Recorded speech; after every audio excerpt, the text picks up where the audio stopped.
What is going on out there, peeps? Okay, so one of you sent me an article that I started to go over, and I thought I would share with the rest of the peeps out there involving the Iraqi dinar.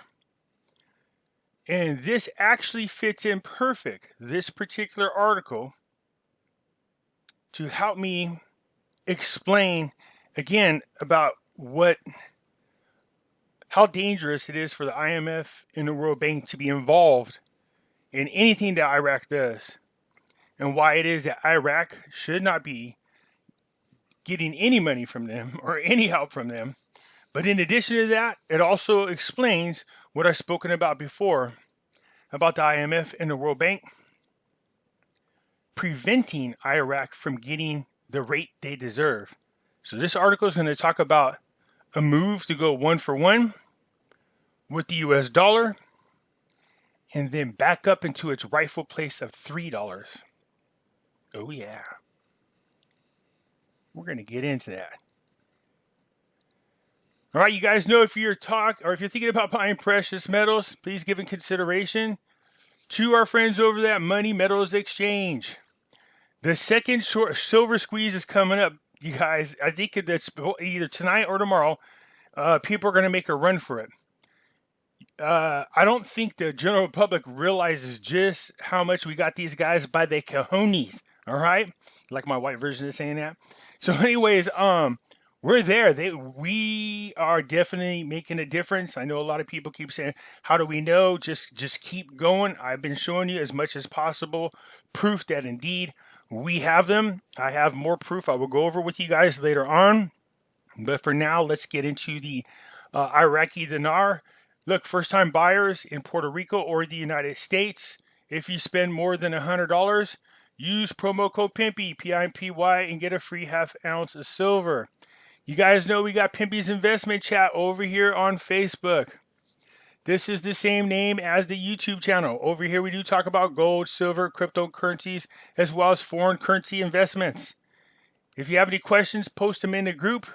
If I can't get back to you, there are a lot of knowledgeable people in there that will answer your questions. All right. You guys know I got this second channel called The Hidden Things in Front of Your Eyes. Look it. I found the QFS system. The actual one. Go check it out. So go over to The Hidden Things in Front of Your Eyes. Nesara GESARA. This is the real quantum financial system. Wait till you see what it is.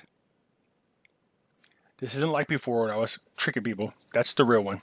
All right, now I'm going to do the Q&A part of this. For those of you who are new to this channel, usually what happens is I used to do a video on something serious, and then go back and look at the comments, and then come back and do like a Q&A or read the comments and then respond to them. That's why you'll see these look similar. This is the original one. That will be the follow-up when it has a big Q&A written across it. You'll see a lot of those videos in this channel here. But you'll see one today. This is QFS with Q&A across it. That's me. So if you want to go watch this video and you have questions, post them down below in the comments, and then I'll go ahead and respond to them. But already this sucker is up to 7,000, almost 7,000 views. But a lot of people don't realize that. I put a lot of this over here now. Keep that separate from the investment chat video, okay? So go ahead and feel free to come check it out. Here we go. So this article was sent to me by one of my subscribers, and I did go through it. And I said, okay, this is very interesting. You can see this thing's from the 17th. But let's look at it. It says, to the executive branch, to the Central Bank of Iraq.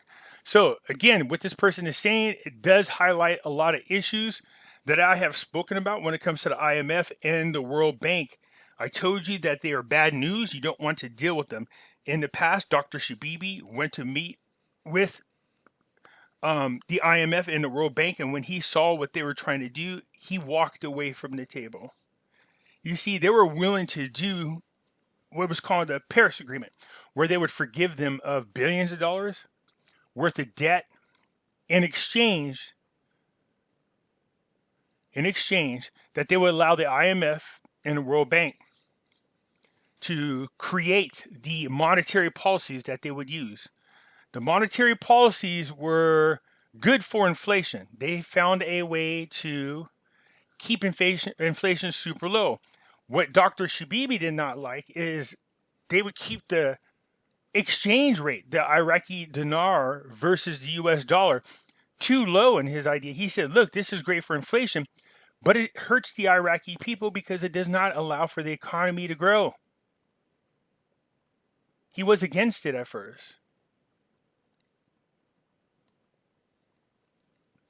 So when I talk to you guys and I tell you, look, them devaluing the dollar makes sense as far as taking care of the deficit, as far as being more than competitive, if they had something to really trade and offer in the international community. But you definitely didn't want to keep it down there too long. Eventually it would start going up based on its own merits. In my opinion, in increments. There wouldn't necessarily be a RI or RV. Don't get me wrong. That don't mean it won't happen. I'm just saying, in my opinion, other factors are out there that can make the value of the dinar go up, is what I'm trying to say. Okay? That's why when I'm doing the news, I'm going over these things and saying, look, this is how it affects the dinar. I know everybody's waiting for this person to pull a wand out of their butt and wave it, boom. Saying now the dinar is worth $15 for everyone. Yeah, I get that. I know you guys want to hear that. I'm not saying it's not possible. Anything's possible. But I'm saying just logically and rationally, there's other ways to look at this. This article makes my point tons on all areas. Goes on to say, proposing the need to amend the exchange rate of the Iraq dinar towards the US dollar.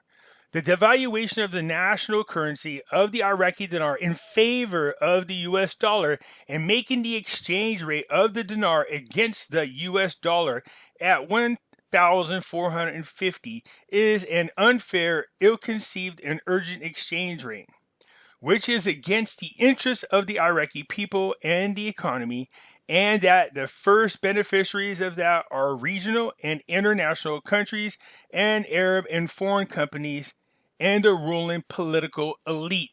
I told you that whenever the IMF and the World Bank get involved, they have a way of keeping inflation down, but the people who benefit from these types of moves are the globalists, the New World Order, the cabal, the deep state, whatever the hell you want to call them.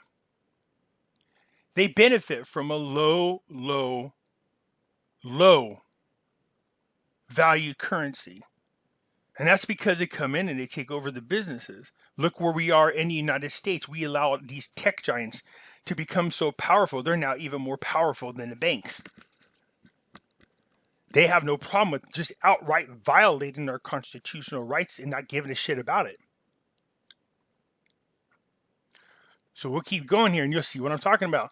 It says, as the wealth of the Iraqi people is bought cheaply according to the new exchange rate, and this means systematic plundering the law of the wealth of Iraqi people at a very low price, and he played in achieving this failure of the Ministry of Finance and the President of the Central Bank of Iraq, according to the guidance from the International Monetary Fund and the World Bank, that the ruling authority today represents and applies an extremist and brutal neoliberal approach according to the directives of the two. So, again, the IMF and the World Bank are ran by the United States. These are the Rothschild banks. These people are the boogeyman. So by going into these countries and having such a devalued rate, that allows people from the outside to come in with a much stronger currency and buy up all the major important parts of the country. Agriculture, manufacturing, all those things. And they'll just say that they're outside investors, is what they say. But then they control all the things that matter most. Look at, we have Bill Gates now the largest owner of farmlands in the United States. You see, people own these farms and things are going pretty bad for them.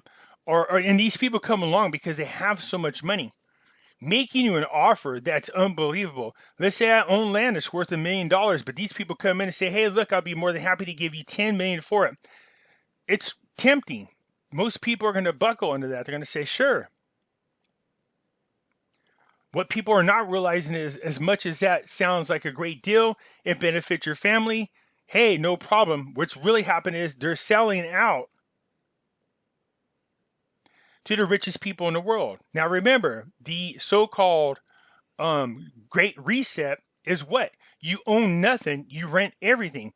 So if they're buying up like Gavin Newsom has allowed in California, the banks, they're allowing the government to have the first right of refusal on multi-unit property. So in other words, apartments, quadplexes, duplexes, they have the first right. There used to be a law forbidding governments to go ahead and buy property and stuff like that. But that's changed. Look at Blackstone. No corporation has more assets. This is why you got to be careful of this. This is a perfect example of what this guy's talking about. Slowly but surely, these people are buying up everything in the United States, and then they're doing the same thing like that across the world. But Iraq here, look, this article is pointing that out. That's the whole purpose of this, and why I'm telling you we never want to deal with the IMF or the World Bank. They have the Arab Monetary Fund. It says the International Monetary Fund and the World Bank, and that's today's exchange rate of 1,450, is in the interest of the ruling political elite. In the interest of the leaders of the parties, blocks political current influence today, in governance and in corporations, in coordination with the administration of the bureaucratic bourgeois, okay, the shadow economic forces, and the mafia brokers. Yeah, this guy's going for the fences here, man. This is so these people have acquired the wealth of the Iraqi people and have become millionaires and billionaires in the American dollars and in the Iraqi dinar. And with this stolen money, state institutions will be purchased from factories and large factories, oil and gas, agricultural land, fuel and electricity stations, and other assets at a very low price without oversight. And the well-known popular proverb applies: he eats without supervision and calculation. This is what's happening here in the United States. They're buying up all the social media platforms. Bill Gates just brought telegraph. What the hell does he need telegraph for? This is how they control the narrative. They're doing anything and everything they can to keep people from communicating and coordinating and spreading information. They'll just say it's misinformation, it's a lie. This is really damn dangerous what they're doing, but this guy's explaining they're doing the same thing over there. You guys just have to put the two together and say something about too many people are sitting back, just waiting for that day, that March, whoop, Trump gets back in office. Let's see what happens. Yeah, okay. Here comes the fun part. The new exchange rate is required for the Iraqi dinar towards US dollar, which is 1 dinar equals 1 US dollar. That requires deleting the 3 zeros. That screws us, by the way. For example, the 1,000 dinar becomes the Iraqi dinars. In other words, what they're saying, if you delete the zeros, the 1,000 Iraqi dinar would be equivalent to 1 US dollar. 1 for 1. And the $1 million dinar, 1,000 Iraqi dinars. That's after you take the 3 zeros. So for me, I hold 5 million Iraqi dinars. So if what he's saying happens, that means my 5 million dinars then turns into 1,000 dinars. And then in exchange for US, it should be 1 for 1. That means my 5 million dinars turns into 5,000 dinars. And at a 1 for 1 rate, I would exchange my 5,000 dinars and get 5,000 US dollars. That's what's being suggested here. But wait, it gets better. Well, that doesn't sound better. We don't want that to happen. I don't mind a 1 for 1 rate, but you definitely don't want them to lop off the zeros and devalue the currency that we are holding down to that level. We don't want to lop into the zeros, not that way. We want the zeros removed off the rate. Okay, now having said that, check this out though. Keeps going. So he's explaining how the 1,000 dinars is equal to 1 US dollar, and that this is in the interest of the Iraqi citizen and the economy as a first stage and check this out, and work in the future to return a new exchange rate. Each dinar equals $3 as it was previously.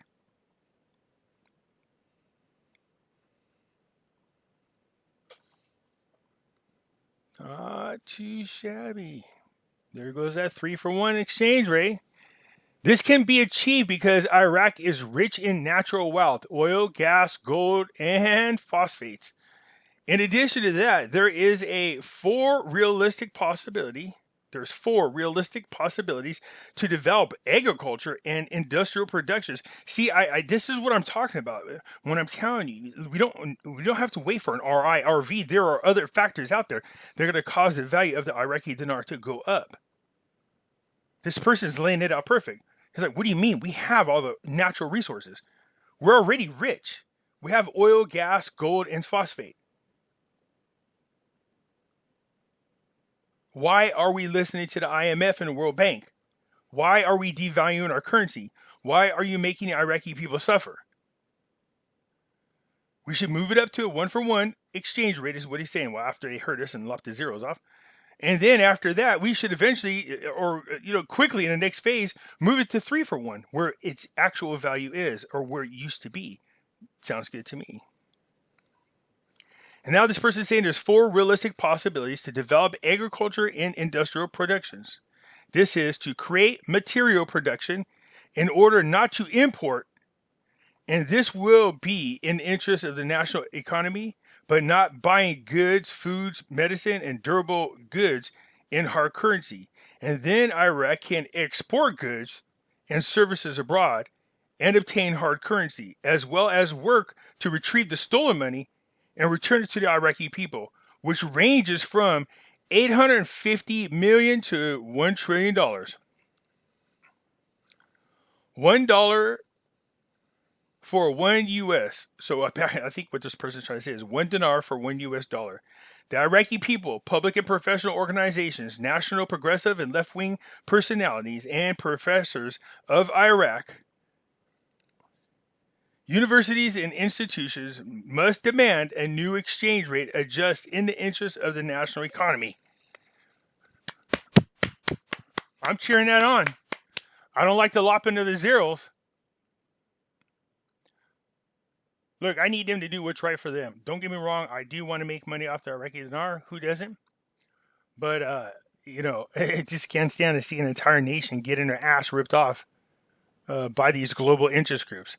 So when I told you guys, we don't want the IMF and the World Bank involved, I understand that some of you are newbies. And so you're like, wait a minute. No, we do want them to lend the money. We do want them to do. No, you don't. This is a perfect example why.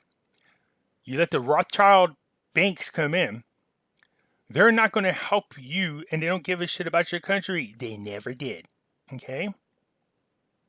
All they care about is what they could do to devalue your currency so they can use their currency to come in and exchange it and buy your companies and all the most important resources and things that Iraq has to offer. But not just there. It's already being done here in the United States.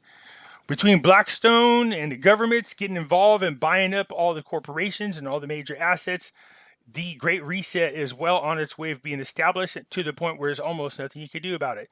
As soon as they confiscate guns, it's over. And they will find a way to do it. Unless people stand the hell up.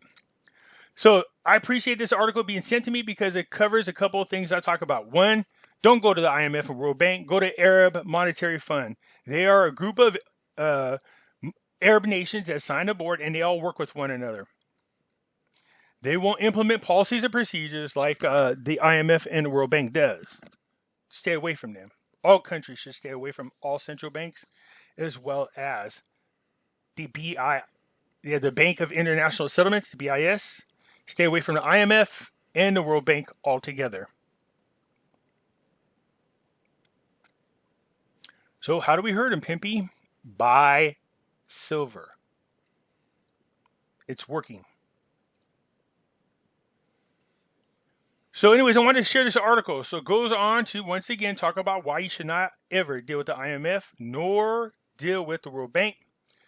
and that Iraq is way richer than people believe or know, and that these policies that are being implemented by the IMF and World Bank into the Central Bank of Iraq are only there to hurt the people and benefit the globalists, nothing else, and that they should turn around and redo the rate to a 1-to-1 and then get it back to where it belongs to, which is 3-to-1. What we don't want to see them do is lop off the zeros and screw us up. Okay.